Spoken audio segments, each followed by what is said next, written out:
നിങ്ങൾ കഥ കേട്ടത് മതി. ഇനി വീട്ടിൽ പോകൂ. വീട്ടിൽ പോയി ഭക്ഷണം കഴിച്ചിട്ട് വന്നിട്ടിരുന്നു കഥ കേൾക്കാം. അവർ ഈ മുത്തശ്ശനോട് യാത്ര പറഞ്ഞിറങ്ങി. പോകുന്ന വഴിയിൽ അമ്മ പറഞ്ഞു, പെട്ടെന്ന് വീട്ടിൽ പോണം. സമയം വൈകി അമ്മ അവിടെ നമ്മളെ കാത്തിരിക്കുന്നുണ്ടാകും. വീട്ടിലെത്തിയപ്പോൾ അവരവിടെ അമ്മയെ കണ്ടില്ല. അവരമ്മയെ തിരയാൻ തുടങ്ങി.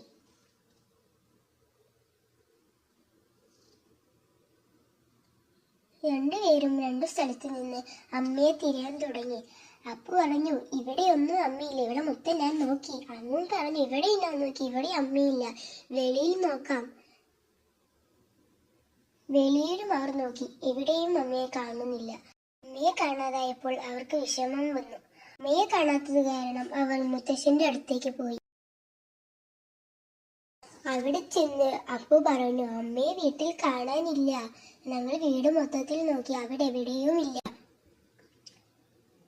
മുത്തശ്ശൻ ഫോൺ എടുത്ത് തനിക്ക് അറിയാവുന്ന ആളുകളെ എല്ലാം വിളിച്ചു.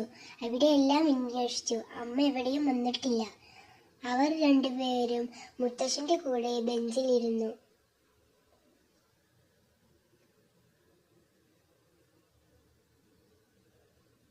പിന്നെ അപ്പു തന്റെ അച്ഛനെ വിളിച്ചു പറഞ്ഞു, അമ്മ ഇവിടെ എവിടെയും കാണാനില്ല, എവിടെയും എത്തിയിട്ടില്ല.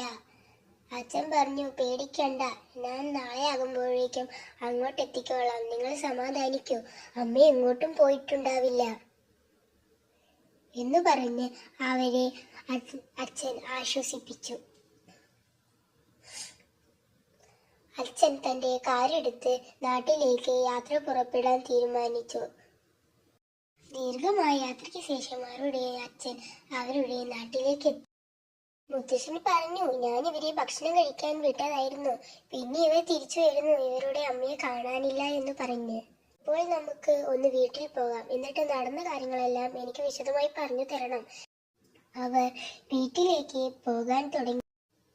അവർ വീട്ടിലെത്തിയപ്പോൾ അച്ഛൻ പറഞ്ഞു, ഞാൻ വണ്ടി പാർക്ക് ചെയ്തു വരാം, നിങ്ങൾ ഉള്ളിൽ കയറിക്കോളൂ.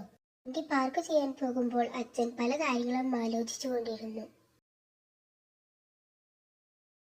മുത്തശ്ശന്റെ അടുത്ത് അച്ഛൻ ഓരോ കാര്യങ്ങളായി ചോദിക്കാൻ തുടങ്ങി. ആ സമയത്ത് ചുറ്റും എന്തോ ശബ്ദം കേൾക്കുന്നത് അവർ മനസ്സിലാക്കി. അവർ എന്നിട്ട് ചുറ്റും നോക്കാൻ തുടങ്ങി. തിരിഞ്ഞു നോക്കിയപ്പോൾ അയാളുടെ ഭാര്യ അവിടെ നിൽക്കുന്നു. പക്ഷെ അവളുടെ കാലുകൾ നിലത്ത് മുട്ടുന്നുണ്ടായിരുന്നില്ല. അവളുടെ കൃഷ്ണമണികൾ മറിഞ്ഞു കാണാതെയായി. അത് കണ്ടവർ ഭയന്ന് അവർ ഓടാൻ ശ്രമിച്ചു.